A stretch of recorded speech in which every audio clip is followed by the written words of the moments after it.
You can see these large footprints embedded into the carpet, creeping along the wall ninja style. She raised her arms up over her head and started to come towards me. And she had her mouth open like she was screaming. I hear my sister on the top bunk say, "Ashley," you could see pieces of her hair being twirled in thin air. But then all of a sudden, the green orb comes towards our truck, then it shoots out over the mountains into outer space. It is gone. So that is my ghost story. Hi, and welcome to Haunted AF, the podcast of real ghost stories told by real people. We are your hosts. I'm Julie Fisk. And I'm Rebecca Black. So coming up in just a little bit, we've got some great updates from last week. Yay. So first of all, we talked to Lindsey, and she had that UFO video. Yes. We have an update to that one. And then we also talked to Mark, who told us that he had this thing where he would walk through his house at like early in the morning, like 3 o'clock in the morning, and hear a baby crying. Right. He sent us a video. Yes. So we all get to hear. Woo-hoo. So it's all coming up. Don't forget, guys, send your doll in the hall videos. So we've gotten lots of, here's my creepy doll pictures. Yeah, lots of pictures of their creepy stuff. Yeah. Which is fine. It's totally fine because we love creepy stuff. And we actually have one right here. Weird ventriloquist dummy that she keeps in her love seat. This is Heather. Heather. Yeah. Had him since she was 8. And I just want to show you this really Yeah, fast. his name is Mortimer Snurd. Mortimer Snurd. I love the name, but what's happening in this photo? They're on the love seat. She's looking hot. She's looking Anything. like a snack with Mortimer. Yeah, anything can happen on the love seat there, Heather. Can you imagine if he came to life and touched her boob? He turned around and bit her with that one tooth.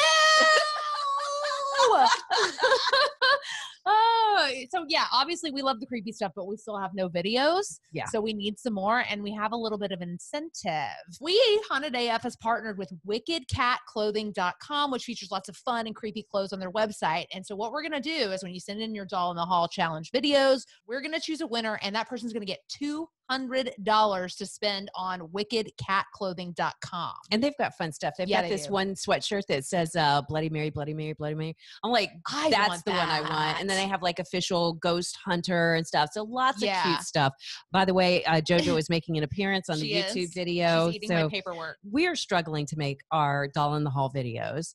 Like, I know you did something at work, right? Yes, and I'm trying to track down the video camera footage from the hallway because, of course, I did it when I didn't have a phone with me. Oh. It was an impromptu, spur of the moment. My co-host on Miles in the Morning, Jeff Miles, he's walking around to go to the restroom, and I was just coming out of the restroom. I happened to see that he's not paying attention. He's looking down, and I hid behind the corner. So he comes around, and I go, "Brah!" And he goes, "Oh, shit!" He jumped like 3-4 feet in the air. And I said, so I'm trying to track down the footage from our security cameras. Oh, that would be brilliant. I know. Even if it doesn't have audio, I'm fine with it because he jumped hard. See, okay, you remember Lester? Lester made an appearance on the Kelly Clarkson show last year when we did our appearance, and we had to do it like Rebecca was at her house, I was at my house, and Lester was on the scene next to me. So I pulled Lester out. Yeah. I was going to use him to scare my girls. Okay. But then I kept forgetting. So he's been sitting in the garage. So the other morning I went to get him because I'm like, I'm going to do it. And I couldn't find him. And then I asked my husband. Say what now? I know. I'm like, please tell me you moved Lester because I can't find him. And he was like, well, yeah, because I would walk out to go to work every morning and I'd see him and he would scare me. So I put him away. Yes. And I'm like, damn it, why don't I have video of that? No kidding. So anyhow, now you have incentive, $200 at wickedcatclothing.com. And don't forget, if you binge the whole podcast and you want more, we do have loads of exclusive content on our Patreon page. Just go to patreon.com/hauntedaf. And we've got lots of new patrons this week. We've got Lana Jawiski, Mackenzie Thrim, Jessica Noche, Ashley Blackman, Nick Cummings, Aja Joyner, and TJ Davis. Also, don't forget, we have the Movie Minute. That's on my film podcast, juliesaysso.com. And we have a new one this week. What are you reviewing? Queen Pins. Right. And I have a review of Malignant, and we also have a review of The Eyes of Tammy Faye. So you can find that at juliesaysso.com or just the Movie Minute, wherever you listen to podcasts. Okay. You ready to jump into some stories? Yes, ma'am. Let's do it. All righty. What's going on, Julie and Rebecca? I've got another paranormal 911 story for you. If you recall, I'm the one who sent you the story of the 911 call involving the clown man. That was super freaky. This story actually comes from a friend of mine who was a retired police officer, was an officer in the same town for 30 years. Everybody knew him. good guy. He was what an officer should be in a world where that's not always the case. I'm going to try to keep this pretty confidential, so we're going to call him Bob. That's not his real name. So on this particular night, we got a residential alarm call. Bob went ahead and went en route just to help back up the guy that was responding. He was the only guy in that area. They get on scene, and it's kind of odd because normally when we get these residential alarm calls, the house is empty. There's nobody home. Well, when they get there, this little old lady is sitting on the porch, just sitting out there in her nightgown. So they get out. They say, "Ma'am, are you aware that your alarm system's going off?" And she says, "Yeah, I heard it, but I didn't see it." Which is kind of an odd thing to say. Bob says he didn't really register what she said until after this incident. So they offer, "Well, let us go inside. We'll look through the house, make sure everything's secure, you know." And she said, "Yeah, you can look, but you're not going to find anything either." So they go through the house. They look around. They don't see anybody. All of the doors and windows appear secure. Nothing seems out of place. And as Bob is leaving, he kind of glances into the living room. And there's a coffee table in the middle of the living room. And he remembers this coffee table because you know how old ladies will have like figurines and knickknacks and like that little bowl of hard candies that nobody ever buys, but grandmas always seem to have. So it's sitting in the living room. Everything seems cool. So he comes outside and they're talking to her and say, "Hey, you know, everything appears secure. You know, we think you're all right." And she goes, "Yeah, I knew y'all wasn't going to find nothing." At that moment, Bob hears something in the house. And he said it kind of startled him because they had gone through the house. There's nobody else here. And he didn't see any evidence of any dogs or cats or anything. But he definitely hears movement in the house. And he goes to step back into the front door and he freezes. He's standing at the front door. He's looking directly at the stairs. And on the landing is that coffee table. It had moved from the living room to the landing. What? Not only had it moved, all of the figurines, the bowl of candy, everything was perfectly in place. It was as though the table had teleported up to the landing, but it had happened so fast. So Bob stepped outside, looked at the old lady and said, "Well, everything seems okay here. You have a good night, man," and drove back to the other side of town. Bob. Thanks for listening to my story. And as always, you can call me Nighthawk.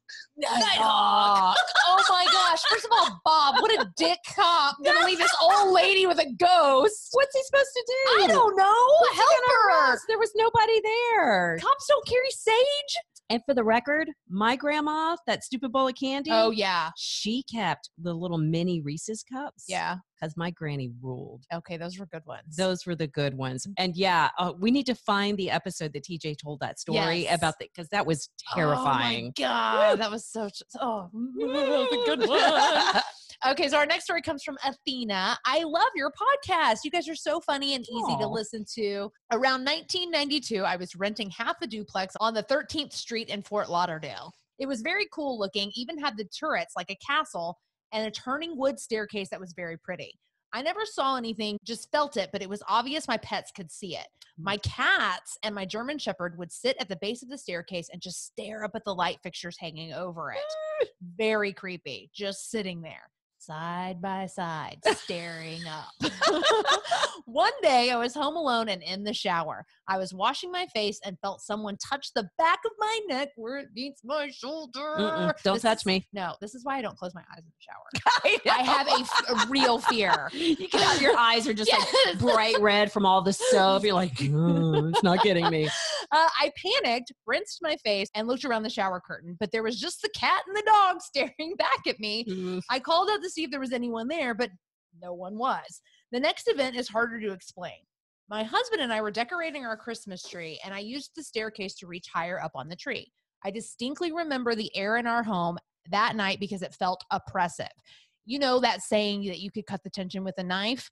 It felt like that. We weren't fighting or anything. It was just this invisible elephant in the room. Then boom, literally an explosion with no light, no flame, just like an air bomb went off. It almost blew me down the stairs, but I grabbed the handrail for dear life. I have very long hair, and the force of the blast blew my hair straight out in front of my face. Oh, that's terrifying. Mm-hmm. My husband saw and heard the blast too, so we called the fire department. It was so strange. If it were an actual explosion, wouldn't the tree have caught fire or been knocked down or something? Athena. Yeah, the fire department didn't find anything. So I've reached back out to her and she Ew. sent us the realtor.com link to look at this place. Really? Yeah, it's pretty amazing. So go to hauntedafp.com and look for, which episode is this? Is this episode 7 already? Yeah. Episode 7, season 6. I have sort of an opposite incident like this that happened at my house. Okay. It was like I'm sitting on the couch watching TV one night. It is not stormy, and it is like a full-on lightning strike that happens on our back porch. It kills all the power on half the house. And then I start smelling burnt wire. So I call the fire department to have them come and check. And they go and look, and there's no char, no burn, no nothing. And they couldn't explain what it was. Ooh. You had a St. Elmo's fire. Just kidding. I don't know what that. I don't know what that is. St. Elmo's fire? I don't know. I don't know. That's when Rob Lowe from 1984 shows up at your house and just I will makes accept that. sweet love to you. That's fine. Okay, so this next story comes from Chris. Hi, ladies. My name is Chris.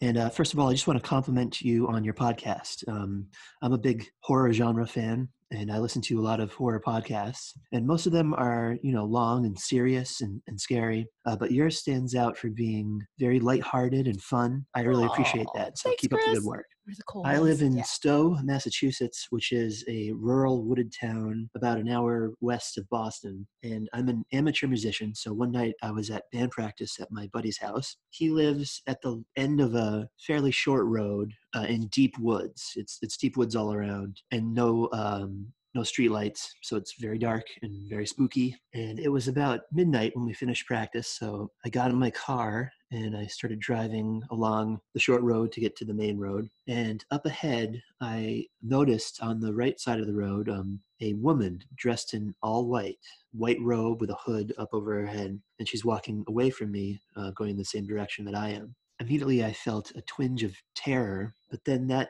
transitioned into amusement because, this was a cliche, the woman in white on the side of the road in the woods. So I kind of laughed about it. I kept going, and then I noticed as I got a little closer that there was some sort of glow like around her face. And I'm looking at her from behind, but I see this bluish glow from the edges of the hood, actually. Again, I felt terrified for a second, but then I quickly rationalized it in my brain and thought to myself, she's probably looking at a cell phone, and maybe her dog needed a walk or something. So she put her robe on, went outside, got her cell phone, and took the dog for a walk. But then I got to the end of the road where the stop sign is, and where she was right by my passenger side window, and she suddenly twisted around to face me, and she put her hands up in the air, palms towards me, with sort of a clawing gesture with both hands. And she made a really bizarre facial expression with her eyes exaggeratedly wide and her mouth in a really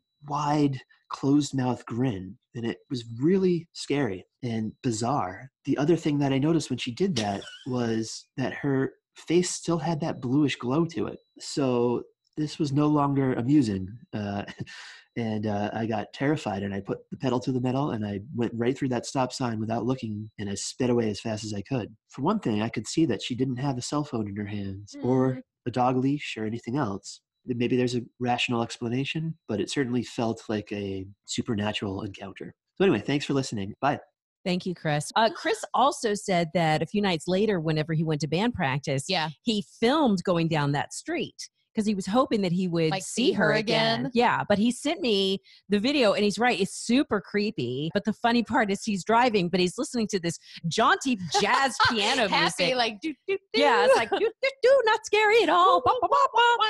But then he said a few nights later, he was driving through there and saw a white cat walking down the street. Ooh, like, what if it had been like her? She's a witch, clearly. Yeah, she's gotta a be. witch. It's gotta be. You know what it made me think of, though? Remember that time? It scared you really bad when you had to go walk the dog in the middle of the night. Oh my gosh, Yeah. yes. And I thought the car was turning around to come and kidnap me. Yes. Oh my gosh, I forgot about that. That was terrifying. Yeah, Yes. it was like 4 a.m. in the morning, and this car that it doesn't. Why would anybody be driving down my cul-de-sac at 4 a.m. in the morning? And before it made this sharp turn into my neighborhood, and I started running with my dogs like away and back to my house. And the way my house is set up, it's got these like walls that you can hide behind. Mm-hmm. So I'm with the two dogs. I'm hiding behind this wall. And this car, I swear to you, was like trolling, trying to find me. It like slows down and then doesn't see that I'm anywhere. I like disappeared. I vanished for it. maybe they thought you were a ghost. They thought you were a lady in white. So they were coming back to just see if maybe they weren't trying to kill you. I feel like they were.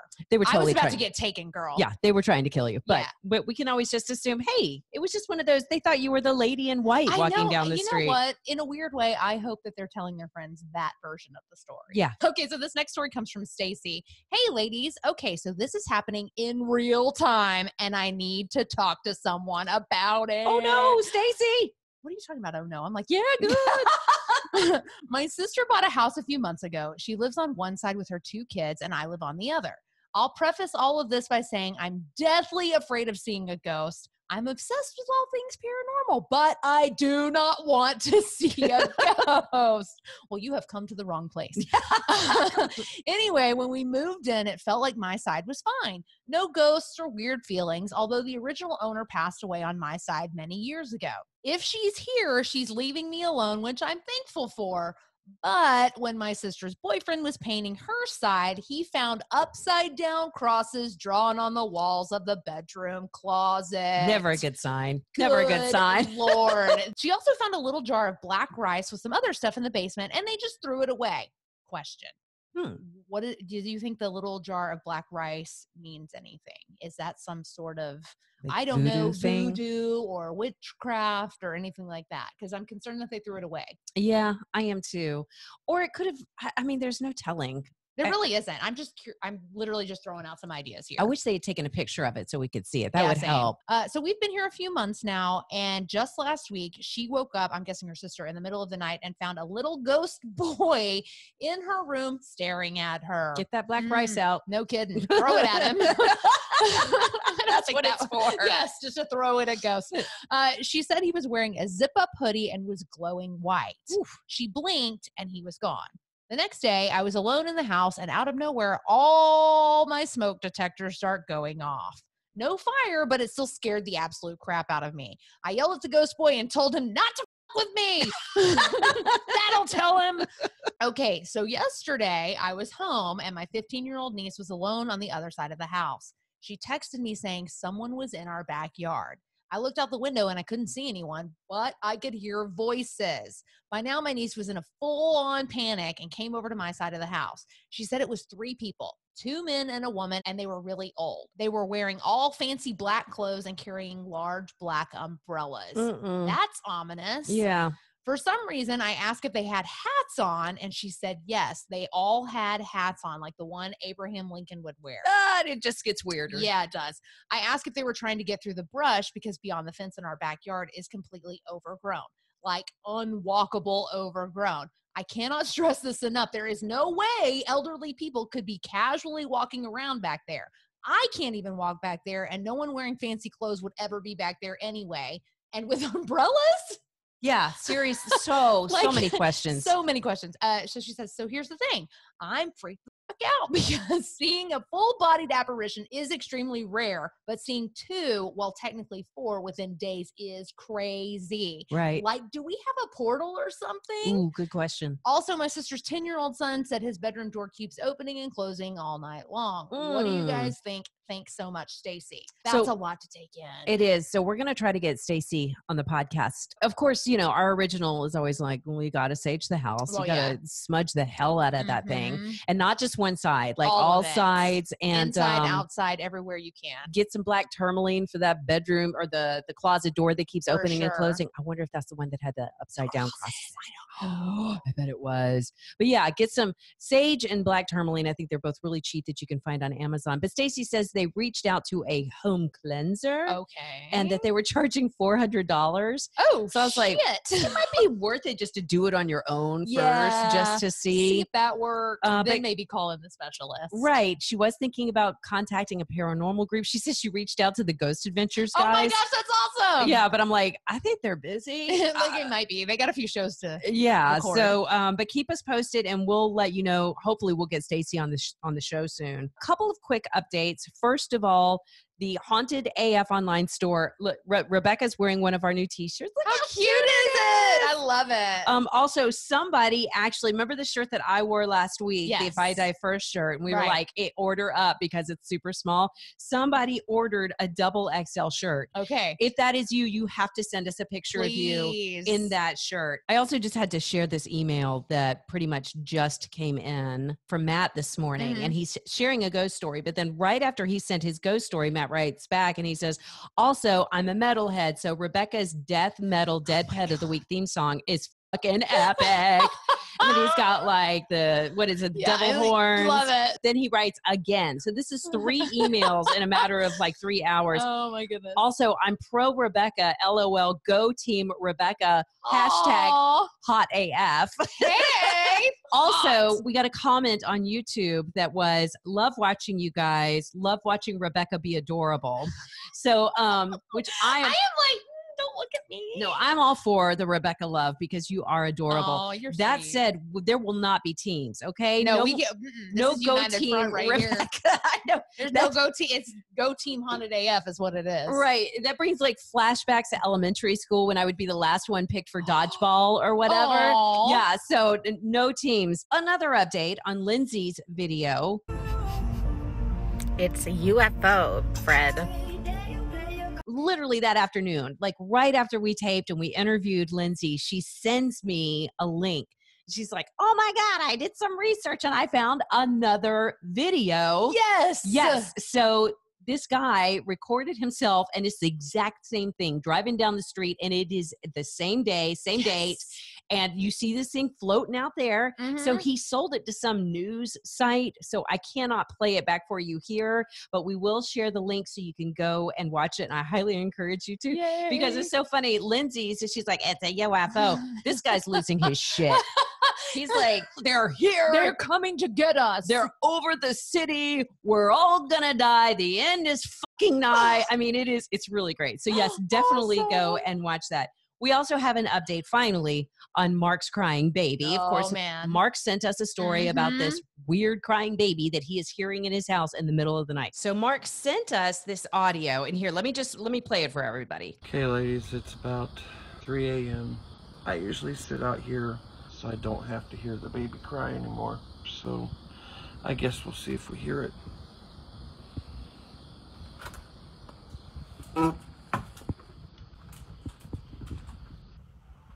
It's very faint.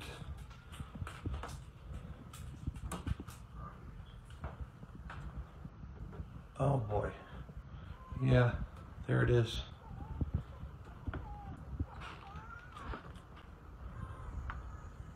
Can you hear it?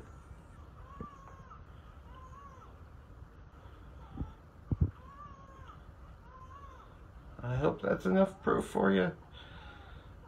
I can't stand this, so I'm gonna stop. Like, it doesn't quit. That's an upset baby. I'm kidding. My milk's coming in. I was gonna I can't stand this, so I'm gonna stop. I'm sorry. Okay. So Mark sent us this amazing audio. You told us the story last week. Welcome to Haunted AF, Mark. Thank you. I'm so glad to be able to talk to you too. Okay. So has there been any other activity in the house besides this baby? As some of my followers will tell you, usually during my live, I have a prankster who likes to shut off my ring light during my live and will also turn up the volume on my music that I have playing in the background. I've had the ring light knocked over with the camera. We've had the cover light over in our kitchen out of nowhere drop to the floor and shatter. While we were cooking, we've had the lid on the side of the stove and it would go flying towards the door. Really? We talked to my friend who's a clairvoyant. She walked through the house and we saged the house. Things have pretty much quieted down, but that baby it's relentless. Okay, I feel like we should clarify. You do not have an actual baby, correct? No, me and my husband, no. We have 4 fur babies, that's it. No children in the house. But it sounds like you do have pretty consistent, regular activity. Yeah. Okay, so what did your clairvoyant friend say? He said that we have about 6 entities in our house. Oh, crap. That's crowded. Yeah. No kidding. There's not enough room for everybody. Go home. He said that they just wanted to be acknowledged, my little prankster. We call him Justin, and we just say, hey, Justin, we know you're here, and then things quiet down. So basically, they just want their presence known. Well, the baby crying, I have multiple theories if you want to know my thoughts on this. Absolutely. Okay, so my first theory, is it at all possible? Like I've done my time with crying babies, and I know they do tend to wake up around the same times at night and start crying. So is it possible that there's someone in your neighborhood or nearby who has a new baby that just for some reason is coming through very clearly in that one part of your house? That was my very first thought. I went outside and could not hear a thing. And the lady that lives right next door to me is 86. I was going to say, could it be your inner child crying out for something? Julie just looked at me like I'm the stupidest human on earth. And I'm like, I bring up these things because you know somebody dumb is thinking the same thing. Yes, absolutely. Well, and then I have an extreme theory. You might not want to hear this one. Has anybody seen the movie Room with Brie Larson? Oh my God. Are you kidding me right now? Brie Larson's in the basement having your baby, looking out the window. People are crazy. I know. What if some creepy bastard has a hole in the ground with some poor woman trapped in there, and now she's had a baby? Because that's the weird shit that my brain goes to. So there's also that. You could also contact the police and have them come and dig up everything near you to figure out if there's a baby in there. Maybe your friend is right and you're just, really haunted. That's my cat, by the way. JoJo's coming over to say hi. I'm suspect of mediums because even the best medium is going to have off days. And we always, especially in the paranormal world, the second a medium speaks up, we're like, oh, okay, that's the truth. Right. And I'm not saying that they're not trying their hardest and telling what's truly coming to them. It's just, I have a hard time taking that as fact. So, the other theory that I have that I think might be the closest to the truth, and the reason Rebecca and I both did a little bit of research on this, and if you just Google baby crying sound effects, the first two that come up sound exactly like what's going on in your house. Yeah, because one of the things that the cry in your audio is very clear, which it doesn't sound like as much like a muffled baby crying. It sounds like a baby crying into a microphone, which is why it sounded like a sound effect to me. Right. I think your husband's fucking with you. I was about to say, is it possible there's a prank being played? Yeah. He threw the phone when I showed him the video. He threw the phone. Okay, so he's said, having. Oh, hell no. Oh, hell no. We are moving. No. Well, then I think it's time to call the authorities and just dig up everything around your house, see if we can find that baby. I know, right? Okay, Mark, please keep us posted. Oh, wait, Mark, you need to stay on the phone for this. This is from Jesse. Jesse says, holy crap, I just had to tell you guys, I was listening to the most recent episode and you were talking about the dad whose daughter's night terror basically attacked y'all or attacked him. Yeah. So this was before we had even started talking about the crying baby. Well, out of nowhere in my headphones, I suddenly hear a baby crying over the podcast. I thought maybe a cry was added on your end, I guess, like for effect. Stuck it in there for like sound effects. But then y'all didn't address it. So I was scared shitless whilst cooking dinner. As it turns out, my phone was malfunctioning and playing the sounds of my baby monitor. Oh my gosh. It was my son crying. Like the wires were getting crossed or whatever, and the baby monitor was coming through. Yes. Oh, that's scary. Jamie says, regardless, scared the crap out of me. Thought you guys would appreciate it. Absolutely. Thank you, Jamie. And thank you, Mark. Thanks for taking the time to talk to us. Yeah, keep us posted. Thank you. Let us know if you find that baby, okay? Oh, absolutely, I will. All right, guys, remember, send us all your scary stuff, hauntedafpodcast@gmail.com. Again, hauntedafpodcast@gmail.com. We want it written, recorded, video, audio, whatever you got. Please send it to us, hauntedafpodcast@gmail.com. Oh, don't forget, Doll in the Hall Challenge. We got a sponsor. Yay! And you could, this is incentive here, you could win $200 to spend at wickedcatclothing.com. So coming up next week, we're going to share a story that came in called the Stinking Haunted Bathroom, which is not what it sounds like. Okay. Believe it or not. Interesting. Also, we got a story from this woman. She used to play in a rock band here in Dallas at this one bar that is now closed. And she had an experience, but then she found out that lots of people had experiences at this same bar, and they even had a photo of the ghost. So we're going to share that story and see if we can find more people who had an experience at this place. So that's all coming up on the next Haunted AF.